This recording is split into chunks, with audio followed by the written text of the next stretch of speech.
우리가 요한복음 1장 1절에서 18절을 우리가 서시라고 부르죠. 서시. 영어로는 이제 프롤로그라고 하는데 이 서시에 대해서는 워낙 많은 연구가 되어 있습니다. 자, 여러분들에게 그 책들을 다 정말 다 나열할 수 없을 만큼 중요한 연구들이 지난 20년간 많이 되어 왔습니다. 그 이유 중에 하나가 고대 전기와 특별히 물론 글쎄요, 그 고대 전기뿐만 아니라 모든 문학이 그런 것 같아요. 모든 문학 장르가 처음과 끝이 매우 중요하기 때문에 그래요. 처음에 나오는 것이 주로 이야기 전체의 흐름을 좌지우지하기 때문에 그 첫 파트인 서시에 대해서 지난 거의 한 100년이죠. 100년간 서시에 대한 논문과 그 연구가 아주 심도 있게 되어 왔습니다. 왜냐?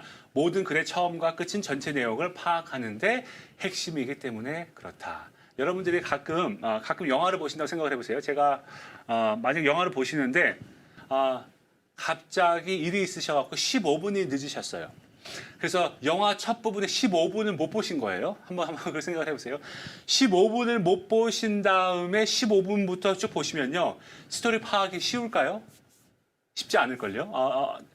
아마 스토리가 탄탄한, 그죠? 스토리가 탄탄한 영화면 영화일수록 아마 그 이야기를 파악하는 것이 훨씬 어려울 것이에요. 근데 요한복음도 그렇습니다. 요한복음 1장 1절에서 18절에 너무나 중요한 이야기가 담겨 있고 또 중요한 것들이 여기서 다 언급이 되어 있기 때문에 이 서시를 우리가 한번 살펴보도록 하겠습니다. 서시는 요한복음 전체의 성격과 톤을 규정할 뿐 아니라 그렇죠? 요한복음을 이해하는 데 중요한 개념들을 소개한다.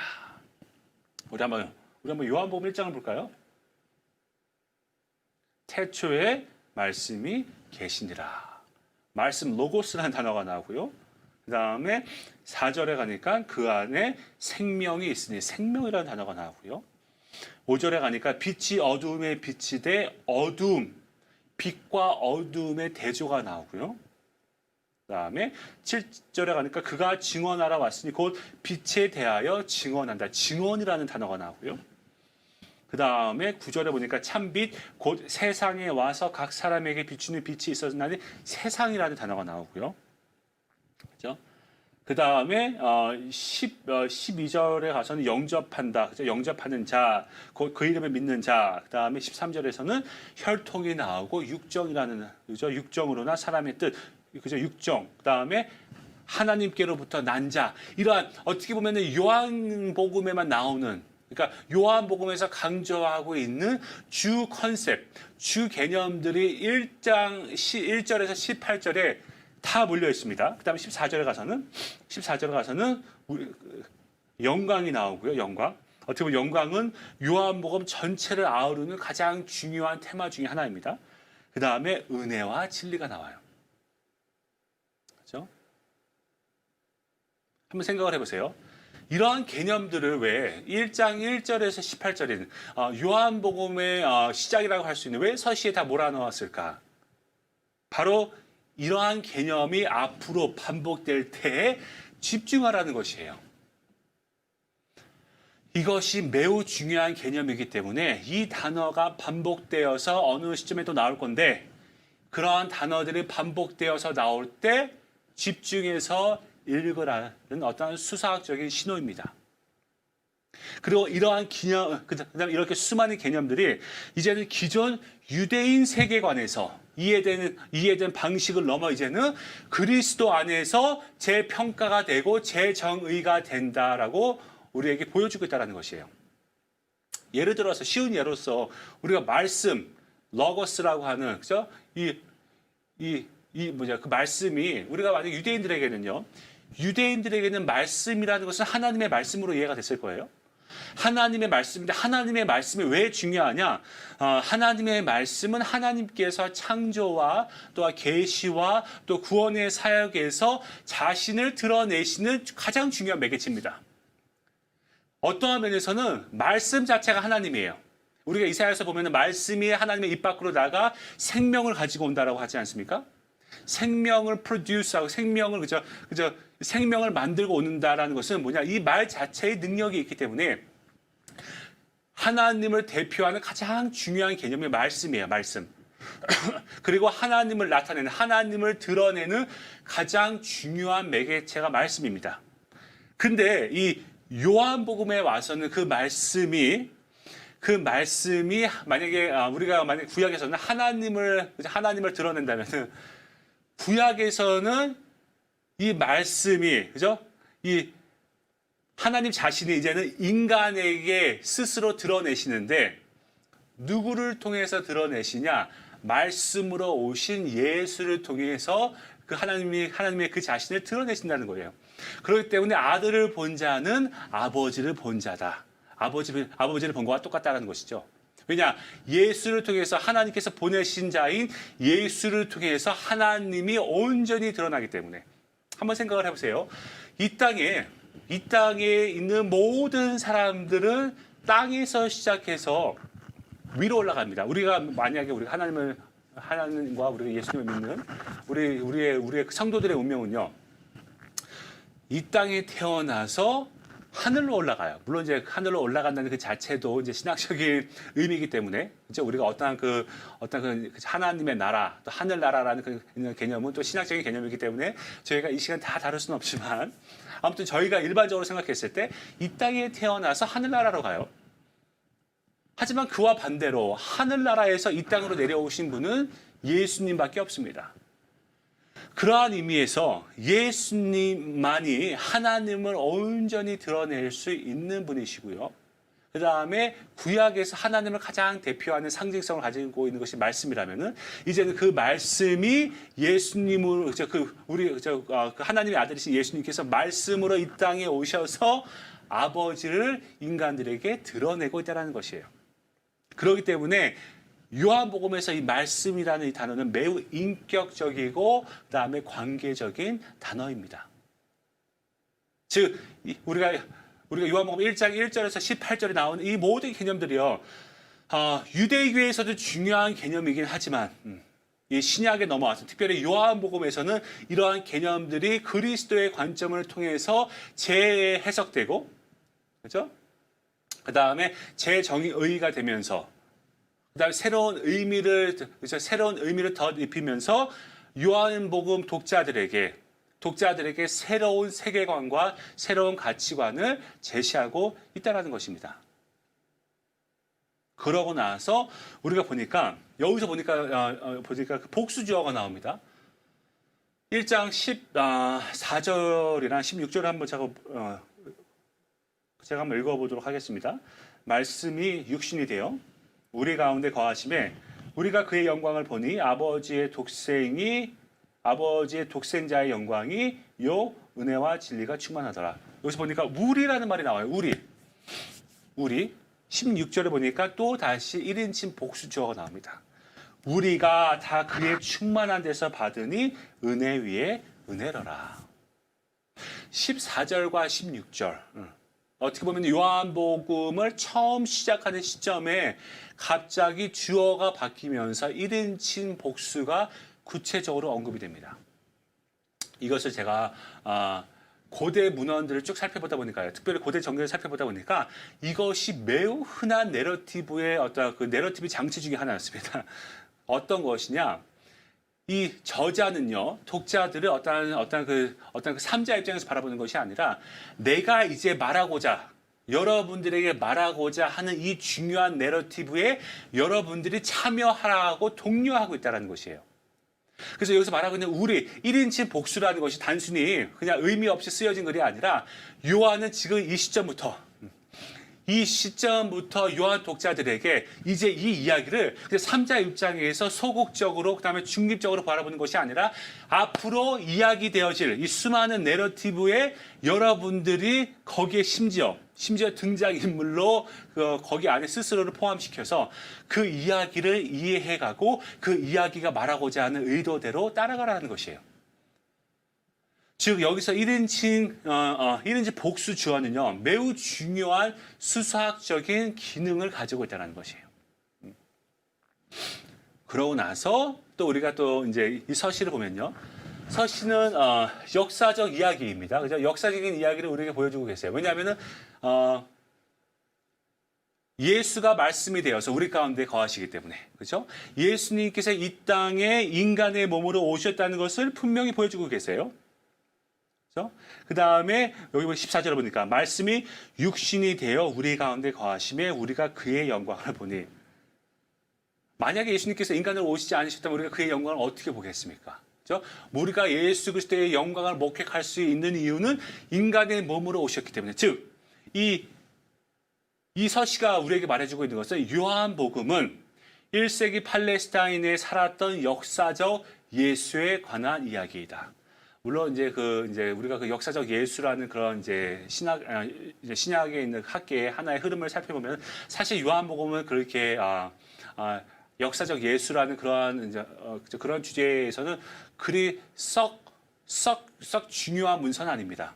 왜냐하면 요한복음은 마태, 마가, 누가복음에 비해서 상당히 영적인 책이라는 그런 인식이 있기 때문에 그 요한복음에 나와 있는 역사적인 사실이 이 공간복음에 나와 있는 역사적 사실보다 신빙성이 떨어진다고 생각을 해요. 근데 요즘에 학계의 흐름이 많이 바뀌었는데 오히려 어느 학자들은 요한복음에서 언급되고 있는 그 장소나 아니면 지리학적인 것들, 그다음에 역사적인 언급들이 오히려 그 공간복음보다 더 우월하다라고 주장을 하는 학자들도 있어요. 그거에 대한 아주 매우 타당한 근거도 있고요. 그렇기 때문에 그거는 또 저희가 또 다른 시점에서 또 이야기해 볼 수 있겠고요. 그 다음으로 우주론적인 이야기예요. 이거 무슨 말이냐? 요한복음은 1세기 팔레스타인 지역에 살았던 역사적 예수에 관한 이야기이기도 하지만 요한복음은 현실의 시간과 공간을 초월하는 우주론적인 이야기이기도 하다. 우리가 어떻게 할 수 있냐? 우리가 요한복음은 참 신기한 게 요한복음은 공간복음도 우리가 이제 공간복음에 나와 있는 그 이야기를 따라가 보면 그 역사성을 넘어가는 이야기도 많이 있지만 특별히 요한복음에서 그 서시를 우리가 쭉 보면 1장 1절부터 18절을 보면요. 특별히 하세요. 보면 우리 1장 1절을 보니까 태초에 말씀이 계시니라. 이 말씀이 하나님과 함께 계셨으니 이 말씀은 곧 하나님이시라. 우리가 이 글을 읽을 때 창세기 1장 1절이 생각이 안 날 수가 없습니다. 그렇지 않습니까? 한번 가볼까요? 창세기 1장 1절. 태초에 하나님이 천지를 창조하시니라. 태초에 하나님이 계셨는데 그 하나님께서 천지를 창조하셨대요. 요한복음에서는 태초에 말씀이 계셨는데 말씀은 하나님의 아들이시죠. 예수님을 또 가리키는데 이 말씀이 하나님과 영원부터 계셨고 이 말씀은 곧 하나님이다. 즉 이거는요 어떤 역사적인 시간을 초월한 이야기입니다. 그러면서 어떻게 보면 하나님께서 창조하셨던 그 이야기에서 모티브를 가져와서 예수 그리스도를 소개하고 있는데 여기서 보니까 여기서 보니까 요한복음 1장 3절에도 이렇게 나와 있죠. 만물이 그로 말미암아 지은 바 되었으니 지은 것이 하나도 그가 없이는 된 것이 없느니라. 즉 창세 때 오히려 그다음에 그 창세 전부터 하나님 아버지와 영원히 계셨던 예수 그리스도의 이야기이기도 하다라는 것이에요. 즉 하나님의 아들인 예수로서도 우리가 이 글을 읽어야 되고 인간으로 오신 예수로도 이 글을 읽어야 됩니다. 그렇기 때문에 우리가 100% 신적인 하나님으로서의 우리가 또 예수님, 또 100% 인간이신 예수님의 이야기이기도 하다라는 것이에요. 그래서 우리가 보면은 여기서 보면 참 흥미로운 것은 창세기를 보면요. 창세기 특별히 1장을 보면은 요한복음에서 언급되고 있는 중요한 개념들이 나오는데요. 먼저 태초라는 개념이 나오죠. 태초. 어떻게 보면 온 우주의 시작을 말하는 그 시점을 이야기하고 있고요. 그 다음에 1장 3절에 가서는 한국어로는 하나님이 이르시되라고 하는데 하나님께서 말씀하시는 거죠. 그 말씀이 나옵니다. 말씀의 개념이 나와요. 그 다음에 우리가 그 창세기 1장 20절, 21절, 24절에 가면요. 생물, 하나님이 이르시되 물들은 생물을 번성하게 하라. 21절에 가니까 움직이는 모든 생물을 그 종류대로, 날개 있는 모든 새는 그 종류대로 창조하시고, 또 24절에 가니까 하나님이 이르시되 땅은 생물을 그 종류대로 내되 가축과 기는 것과 땅의 짐승을 종류대로 내라. 여기서 이 생물을요, 우리가 그 70인경을 우리가 이제 그 70인경, 그 헬라어로 읽으면요. 그 생명을 가리키는 우리가 요한복음에서 나와 있는 생명을 가리키는 헬라어와 여기서 말하는 그다음에 생물을 가리키는 이 헬라어의 어원이 그 어원이 같습니다. 이것은 무엇을 의미하냐? 하나님께서 태초에 하셨던 어떻게 보면 그 창조의 역사가 이제는 예수 그리스도를 통하여 그 창조된 역사가 타락한, 그죠? 어떻게 보면 그 하나님께서 창조하셨고, 그 다음에 그 창조한 그 세계가 어떻게 보면 하나님께서 창조하신 하나님께서 창조하신 피조물이 타락을 했고, 타락한 피조물을 예수 그리스도가 다시 한번 재창조, 새 창조를 하고 있다는 것을 보여주고 있다는 것이에요. 의미심장하지 않습니까? 단순히 그 창세기로 우리를, 그죠? 어쩌면 요한의 독자를 데리고 가는 이유가 예수의 영원한 존재성을 보여주기 위한 것도 있지만, 하나님께서 1장에 보여주고 계시는 그 창조의 역사가 이제는 요한복음에 와서는 예수 그리스도를 통해서 재창조, 어쩌면 새로운 창조를 어쩌면 하나님께서 예수를 통하여 이끌고 가고 있다는 것을 보여주고 있다는 것이에요. 그 구원의 역사, 구원의 사역이 예수를 통해서 지금 이어져 가고 있다는 것을 우리에게 명확하게 보여주고 있다는 것입니다. 그러한 의미에서 서신은 왜 중요하냐?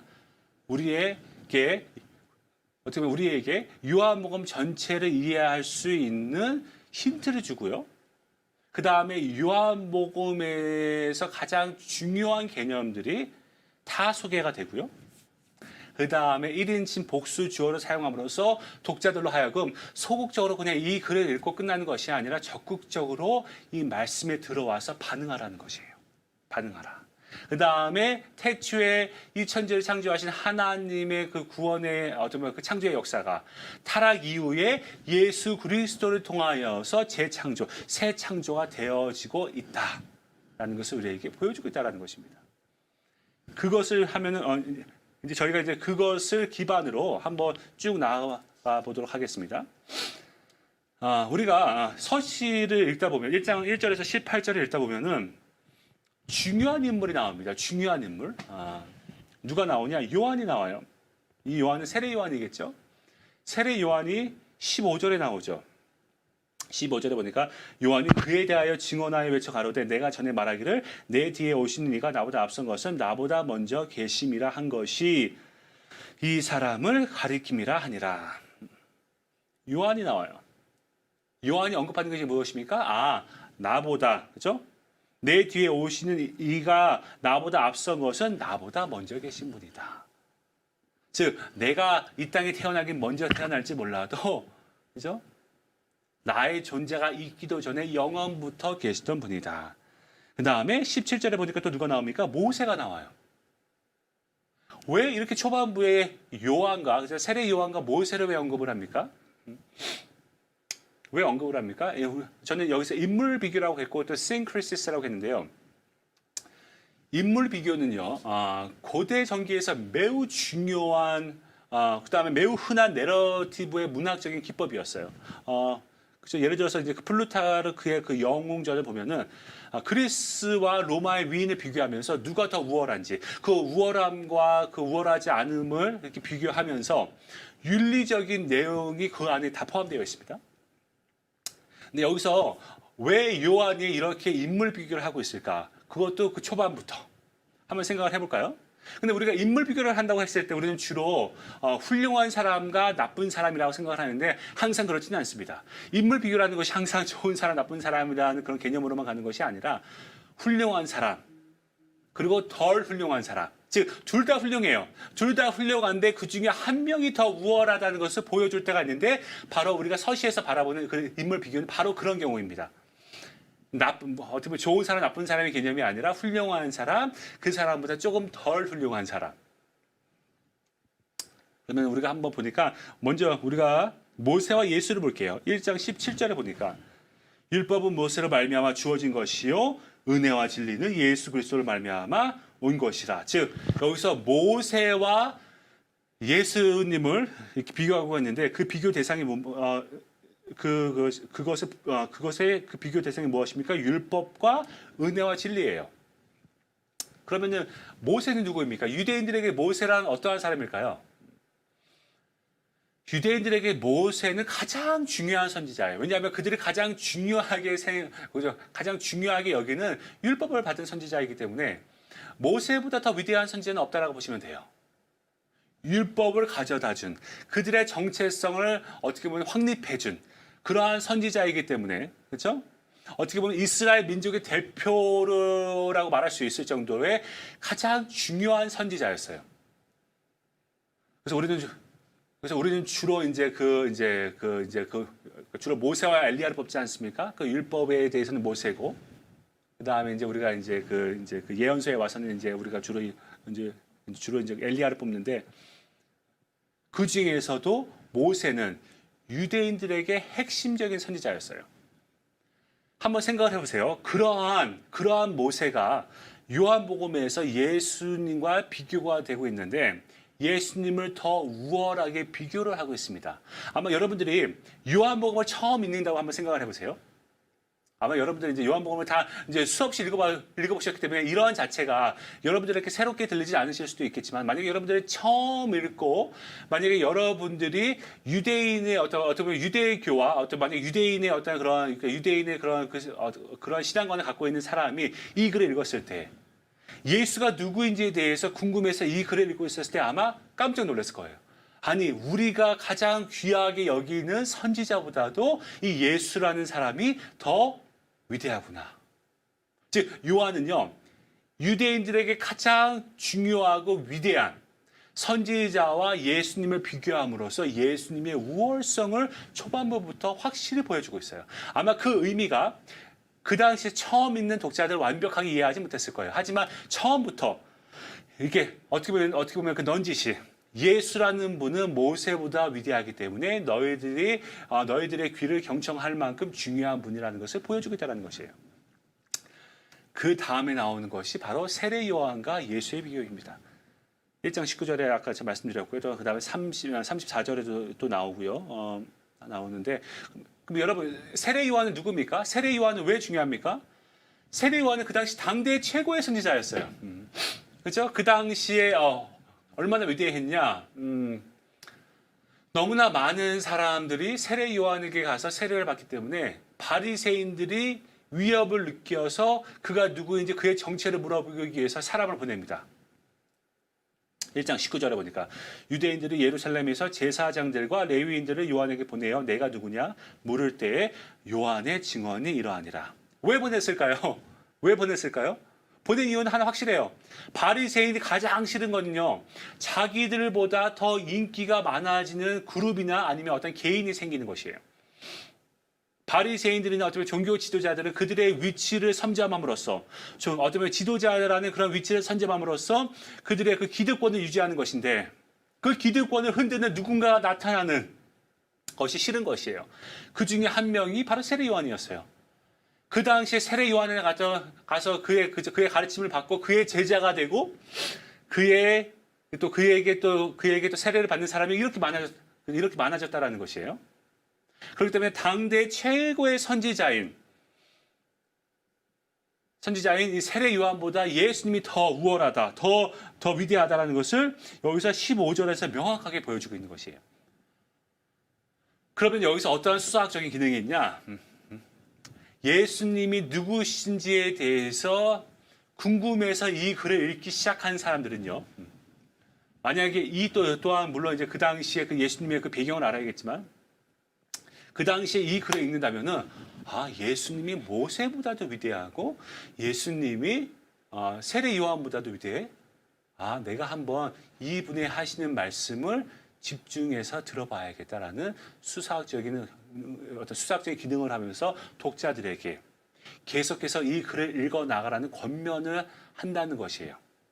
그러한 기능이 있다는 것입니다. 그다음에 이제 세례 요한은 자신의 정체성과 사명을 확실히 깨달았다. 그렇게 인기가 많고 어떻게 보면 남은 인생을 유대 땅에서 가장 위대한 선지자로서 세례 요한은 살아갈 수 있음에도 불구하고 자기의 정체성을 분명히 알았고 자기의 사명을 분명히 알았던 그렇게 정말 그렇게 위대한 예수님 시대의 당대의 가장 위대한 선지자 중에 한 명이었음에도 불구하고 그 선지자보다도 예수님이 더 위대하기 때문에 이 예수님이라는 분이 심상치 않다. 심상치 않은 분이라는 것을 독자들에게 보여주겠다는 것이에요.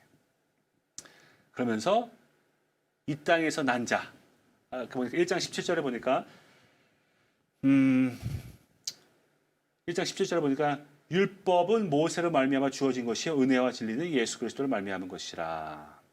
이건 뭘 보여주냐? 모세와 요한은요 결국 이 땅에서 난 자예요. 아까 제가 말씀드렸죠. 인간은요 이 땅에서 태어나서 하늘로 올라가는데, 그죠? 하늘에서 그거와 반대로 하늘에서 땅으로 내려온 분은 예수님밖에 안 계시다.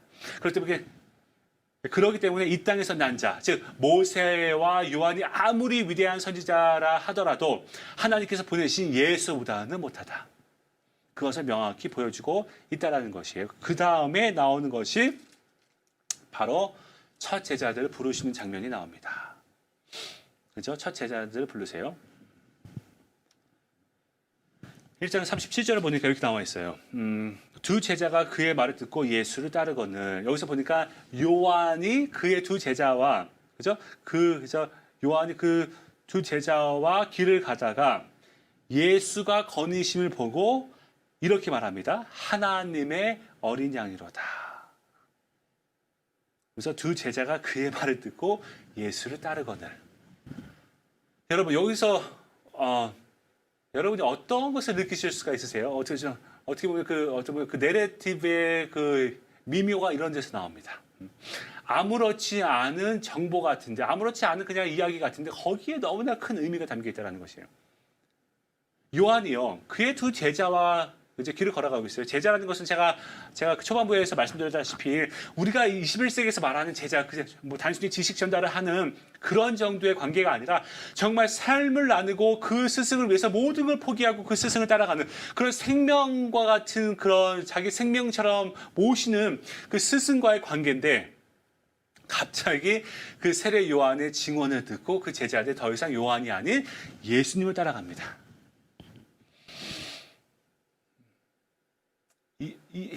이 그림에서 무엇이 보입니까? 세례 요한의 증언을 통해 첫 제자가 나왔다는 것은 세례 요한은 그의 제자들을 양육하여서 예수님께 올려드린 거예요. 바로 우리 어떻게 보면 목회자의 임무가 그거 아닙니까?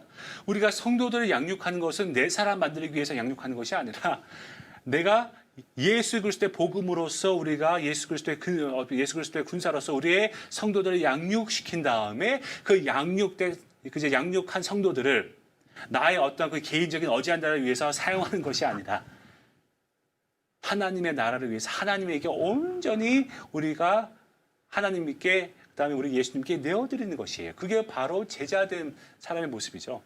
우리가 예수님의 제자가 된다는 것은 내가 아무리 목회자라 하더라도 나 또한도 예수님의 제자이지, 그렇죠? 내가 아무리 누군가의 스승이 된다 하더라도 나도 예수님의 제자라는 것이에요. 그렇기 때문에 우리의 궁극적인 목적은 나의 스승이 되신 예수님에게 내가 양육한 성도들을 내어드리는 것이에요. 세례 요한의 모습에서 왜 세례 요한이 그렇게 겸손의 모델이냐? 바로 이러한 모습에서. 한번 생각을 해보세요. 평생 내 사람이라고 따라왔던 제자들이 하루아침에 마음을 바꾸고 내가 아닌 예수를 따라갑니다. 물론 이러한 예가 맞는지 모르겠지만 제가 정말로 정성을 다해서 양육을 했는데 그 옆에 새로 교회가 오픈했는데 그 교회로 나가는 거와 똑같아요. 얼마나 마음이 속상하겠어요. 그럼에도 불구하고 세례 요한은 자기가 하고자 하는 그 사역의 목표를 명확히 알았다는 것이에요. 그러면서 또 나오는 것이 1장에 제자들의 행동을 묘사하는 동사들이 다 나옵니다. 그런 동사가 어떤 거냐? 따르다. 1장 34절을 보니까 내가 보고 그의 하나님의 아들이심을 증언하여 1장 34절 아니에요? 1장 39절인가 보네요. 39절을 보니까 예수께서 이르실 때 와서 보라. 그러므로 그들이 와서 계신 데를 보고 그날 함께 거하니 그 다음에 그때가 10시쯤 되었더라. 그 다음에 그 거하다. 1장 38절에 제가 여기서 보니까 그 구절을 제가 구절을 좀 헷갈린 것 같아요. 보니까 39절에 그날 함께 거하다. 그 다음에 오다라는 표현도 나오고요. 그렇죠? 1장 39절에 나오고요. 그 다음에 46절에도 나오고, 그 다음에 보다, 그 다음에 찾다. 여기 보니까 따르다, 거하다, 오다, 보다, 찾다라는 이러한 동사들이 반복적으로 나오는데요. 저는 이것이 제자들의 행동을 묘사하는, 즉 제자도의 핵심을 말해주는 단어이자 그 동사라고 생각을 합니다. 이런 것들이 이미 이제 학계에서도 이런 단어들이 단순히 어떤 그 행위를 묘사하는 것이 아니라 제자도의 모습을 상징적으로 보여준다라고 이미 다 그렇게 이미 학계에서도 이해를 하고 있거든요.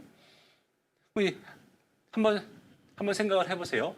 요한복음에서 예수님을 따른다라는 것은 단순히 물리적으로 예수님을 따라다니는 것을 이야기하는 것이 아니에요. 요한복음 21장 22절을 가볼까요? 21장 22절을 가면 마지막에 예수님께서 베드로에게 이렇게 말씀하십니다. 21장 22절을 보니까 예수께서 이르시되 내가 올 때까지 그를 머물게 하고자 할지라도 내게 무슨 상관이냐? 너는 나를 따르라 하시더라. 여기서 따른다는 것은 순교를 의미합니다. 여러분. 제자도의 핵심 중에 어쩌면 제자도를 나타내는 핵심 단어 중에 하나가 따르다인데 여기서 따르다라는 것은 순교를 의미해요. 단순히 예수님을 쫄랑쫄랑 따라다니면서 예수님께서 주시는 어떠한 그 복을 받고자 따라다니는 것이 아니라 예수님과 같은 운명을 어쩌면 예수님과 같은 운명을 갖고 예수님께서 하신 그 희생의 모델을 따라간다라는 것이에요. 여기서 거하다라는 표현은 또 15장에 가서 우리가 이제 그 포도나무 비유에서 거하다라는 그 상징적인 의미가 나오죠. 지금 시간이 없기 때문에 저희가 그걸 다 나갈 수는 없지만 거하다. 예수님 안에 거한다라는 것이 제자도의 매우 핵심적인 상징을 우리에게 보여주고 있고요. 그 다음에 오다, 보다. 단순히 와서 보는 것이 아니라 예수님이 계신 곳에 나도 있는 것을 의미합니다. 즉 능동적인 순종을 이야기하고 있어요. 즉 1장에 제자들이 갖춰야 할 덕목이 다 나열이 되어 있는데 그 나열된 거기에 나열되어 있는 덕목들을 보면은 다 의지적인 행동이 포함되어 있다는 것이에요. 그리고 나서 또 1장에 무엇이 나와 있냐? 예수님의 신적인 신분이 다 나와 있습니다. 1장 1절과 14절에는 말씀으로 나와 있고요. 그 다음에 1장 1절과 18절에는 하나님과 같이 묘사가 되고 그죠? 그 말씀이 하나님이시기 때문에 하나님으로 묘사가 되어 있고요. 그 다음에 독생자로 묘사가 되어 있고요. 그 다음에 그리스도로 묘사가 되어 있고요. 메시아로 묘사가 되어 있고 그 다음에 하나님의 어린 양, 하나님의 아들, 그 다음에 이스라엘 임금으로 묘사가 되고 있어요. 한번 여러분들이 지금 시간이 없기 때문에 여러분들이 개인적으로 한번 쭉 거기 나와 있는 구절들을 다 참고해 보세요. 참고해 보시면은 왜 여기서 그 제자 어떻게 보면 제자들의 핵심, 그러니까 그 제자도의 핵심이 되는 단어들이 다 나와 있고, 그 다음에 예수님의 신적인 신분이 나와 있는 명칭들이 다 나와 있어요. 1장에. 나와 있는 이유 중에 하나가 무엇이냐? 바로 그러한 예수님은 제자도를 상징하는 행동에 걸맞는 분이라는 것을 여러 신적인 명칭들을 통해서 보여주고 있다는 것이에요. 이 예수님이 너희들이 따라가기에 충분한 가치가 있는 분이다. 이 예수님 안에 너희들이 거할 만큼의 가치가 있는 분이다. 이 예수님이 너희들이 와서 보고 찾을 만한 분이라는 것을 구체적으로 보여주고 있다는 것이에요. 여러분들이 만약에 이 글을 1세기 독자의 만약 이 글을 처음 읽는 그 독자라고 생각을 한다면은 상당히 놀랄 만한 부분들이 많습니다. 왜냐하면 유대인들은 유일신 사상이었기 때문에 유일신 사상에 다른 존재가 그들의 예배와 숭배의 대상이 된다는 건 있을 수가 없는 이야기입니다. 아마 이것이 신약에서는 어떻게 보면 그 초기 기독론에 대해서 매우 중요한 이슈 중에 하나예요. 어떻게 예수님이 하나님으로 숭배가 되었을까? 뭐 이거에 대한 이 부분에 대한 뭐 전문가도 많으시고요. 또 저희가 좀 시간이 없기 때문에 다 나갈 수는 없지만은 가장 중요한 것 중에 하나입니다. 그것이 가장 중요한 이슈 중에 하나였어요. 근데 그 이슈가 지금 여기서 요한은 어떻게 보여주냐? 어떻게 보면 제자도의 핵심을 보여주는 동사와 예수님의 신적인 명칭들이 나와 있는 것들을 어떻게 보면은 그 같이 오버랩됨으로써 이러한 제자도의 행동과 이런 제자도의 삶의 모습에 그러니까 삶의 모습을 아니면 너의 인생을 걸만한 존재라는 것을 예수님이 누구신지 특별히 그분의 신적인 신분을 나타냄으로써 보여주고 있다는 것이에요. 요한의 수사학적인 의도가 거기에 있다는 것입니다. 그러면서 2장을 한번 저희가 2장을 나가도록 하겠습니다. 물론 이제 1장에 저희가 나갈 수 있는 부분이 너무나 많아요. 제가 주로 요한복음 강의를 하면 거의 한 25시간을 강의하기 때문에 지금 저희들에게 주어진 3시간 동안에 여기서 다 나갈 수가 없습니다. 그렇기 때문에 여러분들 이해해 주시고요.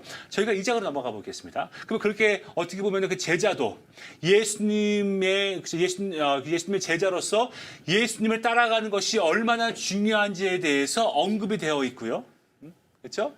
그 다음에 예수님이 누구신지에 대해서 신적인 명칭이 다 일장에 나열이 되어 있고요. 그 다음에 2장이 나옵니다. 2장이 나오는데 2장이 우리가 잘 아는 가나 혼인 잔치예요. 왜 가나 혼인 잔치인가? 저는요, 여러분들이 말씀을 보실 때 수많은 질문을 하셔야 된다고 생각을 해요. 수많은 질문. 여러분 혹시 2장을 읽으시면서 왜 예수님의 공생애가 불을 포도주로 바꾸는 가나 혼인잔치로 시작됐을까라고 생각을 해보신 적이 있으십니까? 저는 이러한 질문이 매우 중요하다고 생각을 해요. 요한이 가지고 있는, 요한이 의도를 갖고 이렇게 썼을 거 아닙니까? 이렇게 썼을 때 왜 이러한 글이, 물론 물론 예수님께서 그렇게 행하셨기 때문에 이렇게 글을 썼지만 왜 가나 혼인 잔치가 첫 번째 표적으로서 나올까? 예수는 왜 그의 공생의 사역을 무릇 포도주로 바꾸심으로 시작하셨을까? 그리고 흥미로운 것은 왜 마리아는 잔치에 포도주가 부족한 것을 예수님에게 말했을까? 예수님의 혼인잔치라면은 그럴 만한 이유가 돼요. 하지만 예수님께서는 그냥 게스트로, 예수님도 손님으로 가셨는데 어머니이신 마리아가 예수님에게 부탁을 합니다. 예수여 아들, 이 일에 대해서, 이 안타까운 일에 대해서 뭔가 좀 해봐요. 저는 그 모습에서 우리는 무엇을 바라보냐? 이 마리아의 부탁은 이사야서에 나오는 구원의 포도주를 향한 이스라엘의 갈망과 흡사하다는 것이에요. 즉 이스라엘 백성에게는 마지막 때 여호와의 날에 우리가 말하는 그 Day of the Lord, 그 마지막의 종말론적인 날에 하나님께서 그의 백성을 온전히 회복시켜 줄 거라는 믿음이 있었어요. 그리고 그것에 대한 갈망이 있었는데 그것이 바로 포도주로 어떻게 보면 구약에서는 포도주로 상징이 되어서 나옵니다. 제가 한번 읽어볼게요. 이사야서 24장입니다. 7장 11절인데요. 이렇게 나와 있어요. 새 포도즙이 슬퍼하고 포도나무가 쇠잖아요. 마음이 즐겁던 자가 다 탄식하며 포도주가 없으므로 거리에서 부르짖으며 모든 즐거움이 암흑하여졌으며 땅의 기쁨이 소멸되었으며. 한마디로 하나님의 마지막 때에 회복하심을 갈망하는데 그 갈망이 아직 오지 않았음을 이렇게 탄식하는 글로 쓰여져 있는 것입니다. 즉 이사야서에 나오는 구원의 포도주를 향한 이스라엘의 갈망과 그 다음에 가나 혼인잔치에서 이 포도주가 없어서 너무나 난처하고 너무나 어떻게 보면 이 일이 빨리 해결되기 원하는 이 마리아와의 갈망이 오버랩돼서 보여지고 있다는 것이에요.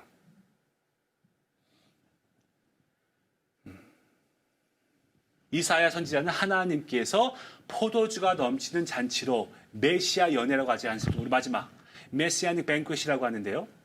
마지막 때의 종말론적인 회복을 그렇게 이야기를 합니다. 그리고 구원을 베푸실 것을 예언하고 있는데요. 이런 구절이 있어요.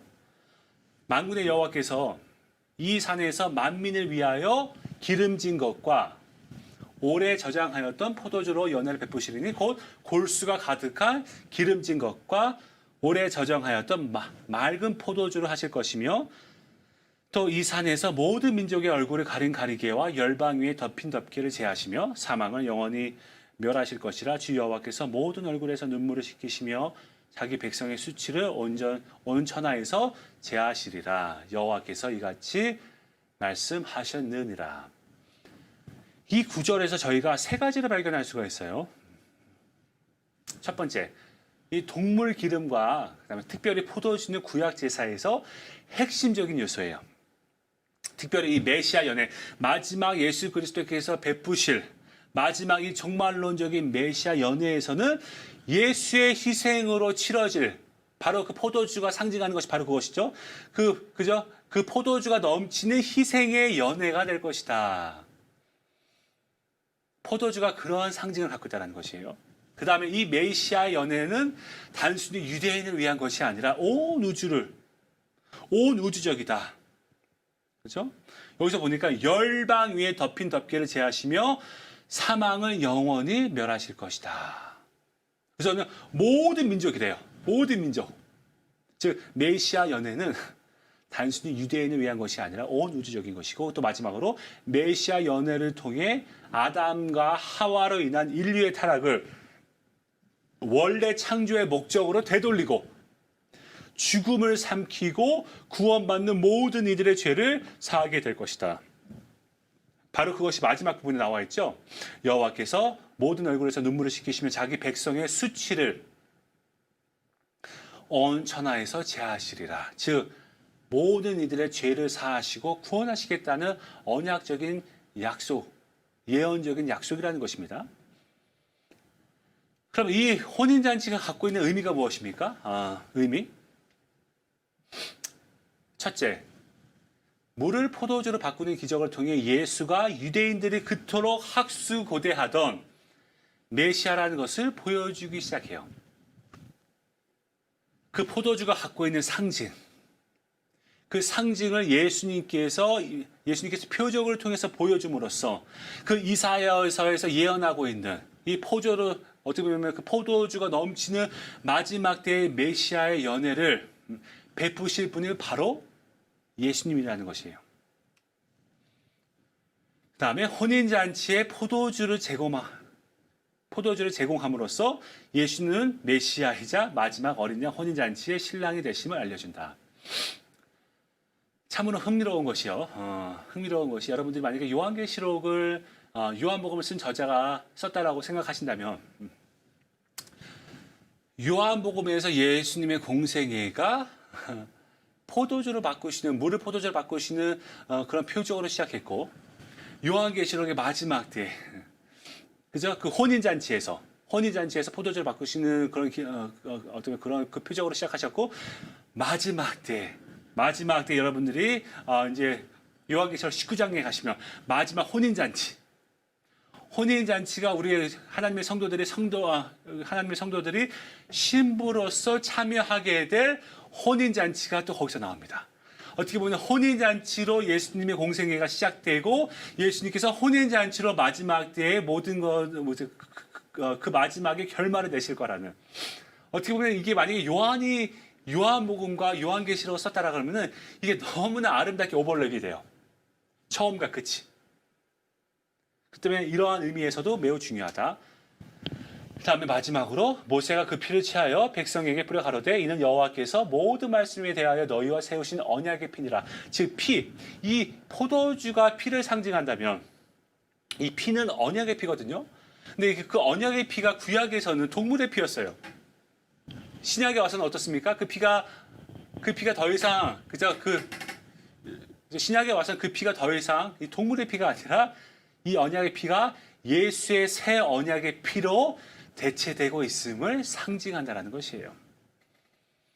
더 나아가서는 항아리에 든 물은 그 물은 율법을 상징하죠. 우리가 2장 6절을 보니까 유대인의 정결 예식을 따라 두세 통 드는 돌 항아리 6이 놓였는지라. 무엇입니까? 그거의 용도가 바로 율법에 근거해서 정결 예식을 할 때 필요한 물이었어요.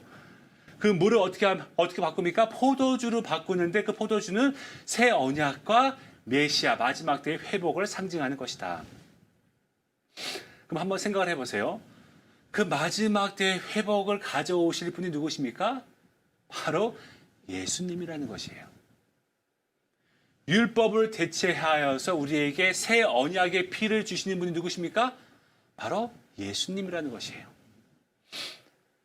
단순히 이 가나 혼인잔치의 이 표적이 예수님의 위대하심, 예수님의 놀라운 능력을 표현하기 위해서 당연히 그냥 단순히 쓰여진 것이 아니라 그 안에 예수님이 누구신지에 대해서 가장 명확하게 보여주기 위해서 이 표적이 처음으로 나왔다는 것입니다. 그럼 예수님을 통하여서 새 시대가 도래하였고, 그렇다면은 우리가 1장에서 보았던 것처럼 모세의 제자가 되는 것보다, 그다음에 세례 요한의 제자가 되는 것보다 더 중요한 것은 바로 예수의 제자가 되는 것이다. 이해가 되십니까? 왜 이 가나 혼인잔치가 첫 번째로 나왔는지에 대해서.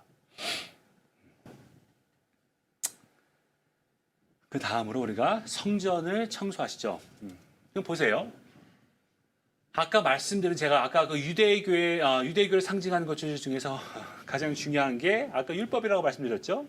근데 지금 이 율법이 예수 그리스도의 새 언약의 피로서 대체가 되고 있어요.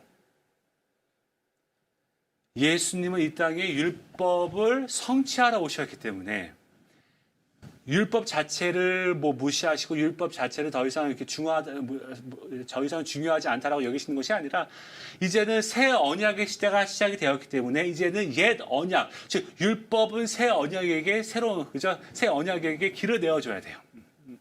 그런데 그 길을 내어주게 하신 분이 예수님이다.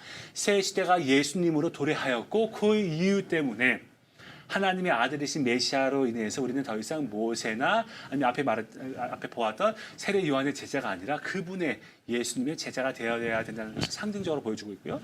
그 다음에 성전을 청소하세요. 이것도 시간이 많이 갔는데요. 이스라엘 백성은요, 성전이 정결케 되는 것을 항상 소망하였습니다. 제가 아까 말씀드렸다시피 안티오코스 4세 이후 성전을 모독하는 그 사건의 이후에 성전에 대한 애착과 그 사랑은 더 심화되었습니다. 근데 여기서 이제 이 장에 나와 있는 그 성전을 깨끗하게 하시는 거기서 보는 것은 예수님 제사를 목적으로 성전을 더럽히는 행위들을 중단시키면서 예루살렘 성전에서의 제사가 그의 희생의 죽음으로 대체될 것을 예언한다. 명확하게 나와 있지 않습니까? 나중에 여기 보니까 이 성전을 헐라 내가 사흘 동안에 일으키리라. 근데 여기에 핵심이 어디 있냐? 바로 2장 14절과 15절을 보시면 이렇게 나와 있어요. 성전 안에서 소와 양과 비둘기 파는 사람들과 돈 바꾸는 사람들이 앉아 있는 것을 보시고, 성전이라는 말이 나오죠. 15절에 노끈으로 채찍을 만드사 양이나 소를 다 성전에서 내쫓으시고 돈 바꾸는 사람의 돈을 쏟으시며 상을 엎으시고. 이 성전이라고 쓰여진 이 단어는요, 히에론이라는 헬라어 단어예요. 이 단어는요, 건물을 이야기합니다. 건물을 이야기해요. 근데 나중에 19절에 어떻게 나와있냐? 예수께서 대답하여 이르시되 너희가 이 성전을 헐라 내가 사흘 동안에 일으키리라. 이 성전은요, 한국어로는 똑같은 성전이라고 나와 있는데 헬라어로는 나오스라고 나와요. 이것은 dwelling, 영어로는 dwelling, 어떻게 보면 처소라고 할까요? 하나님의 임재가 있는 것을 상징하는 단어예요. 즉 여기서 말하는 것은 너희들이 알고 있는 이 성전, 하나님의 임재가 있다라고 생각하는 이 성전을 헐라. 이젠 더 이상 이 성전에서 올바른 예배가 드려지지 않고 그 예배는 이제는 예수 그리스도 안에서 드려진다는 것이에요. 그것이 4장에 가면 나옵니다. 좀 시간이 많이 없는데. 그래서 이제는 더 이상 성전에서 드리는 제사가 아니라 예수를 통해서만이 신령과 진정으로 예배할 수 있음을 암시한다. 유대인들에게 이게 얼마나 쇼킹한 이야기인지를 한번 생각해 보세요. 이미 율법도 예수 안에서 재정립이 되고요. 그 다음에 성전도 재정립이 돼요. 내가 이제까지는 하나님의 임재가 예루살렘 성전에 있었다고 믿었고, 심지어 수많은 유대교의 그런 이제 그 축제 때 수많은 순례자들이 예루살렘으로 왔는데, 이제는 하나님의 임재가 성전, 건물로 세워진 성전에 있는 것이 아니라 예수 그리스도 안에서 발견되는구나. 그것을 어디서 볼 수 있냐? 1장 14절로 가볼까요? 거기에 이렇게 나와 있습니다. 말씀이 육신이 되어 우리 가운데 거하심에, 여기서 우리 가운데 거하신다는 것을 태버너클이라는 그 표현을 하고 있는데요. 우리 가운데 거초를 삼으심에, 우리 가운데 성막을 치심에, 그런 뜻이에요, 한마디로. 즉 하나님의 임재가 있다는 것은 더 이상 돌로 만든 성전에 있다는 것이 아니에요. 아까 제가 말씀드렸죠. 윤리적인 진보에서 가장 중요한 것이 이 세계관의 변화라고요. 가치관의 변화, 이 인식의 변화. 우리가 2장에서만 봤는데도요. 엄청난 가치관의 변화가 오기 시작합니다. 이 가치관의 변화가 삶의 변화를 가져올 수밖에 없어요. 그건 저희가 나중에 오늘은 아마 못 볼 거예요. 근데 이 세계관의 변화가 이렇게 심도 있게 일어나고 있다는 것이에요. 이 장을 그냥 하나님께서 그런 거구나, 뭐 예수님께서 그냥 정말 그러한 능력을 가진 분으로 우리에게 보여주시고자 하는구나라고 넘어가면 그런 뜻을 모를 거예요. 그 다음에 그 성전이 갖고 있는 의미, 그 다음에 그것이 수사학적인 의미로 1세기 독자들에게 얼마나 쇼킹하게 들렸을까를 한번 생각해 보시라는 것이에요. 더 이상 성전이 아닌 예수 그리스도 안에서 하나님의 임재가 발견되고, 바로 그곳에서 우리가 온전히 신령과 진정으로, 우리가 이제 나중에 4장에서 볼 건데요, 신령과 진정으로 예배할 때가 올 것이다라는 것을 이미 앞서서 언급하고 있다는 것입니다. 어떻게 이해가 되셨습니까? 저희가 또 한 10분을 다시 쉬고요. 10분을 다시 쉬고 다시 돌아와서 3장과 4장을 보면서 오늘 공부를 마무리할 건데요. 한번 3장과 4장을 물론 이제 뭐 잘 아시겠지만 시간이 있으신 분들 한번 3장과 4장을 다시 한번 읽어보시고 한 10분 후에 만나 뵀으면 좋겠습니다. 이따 뵙도록 하겠습니다.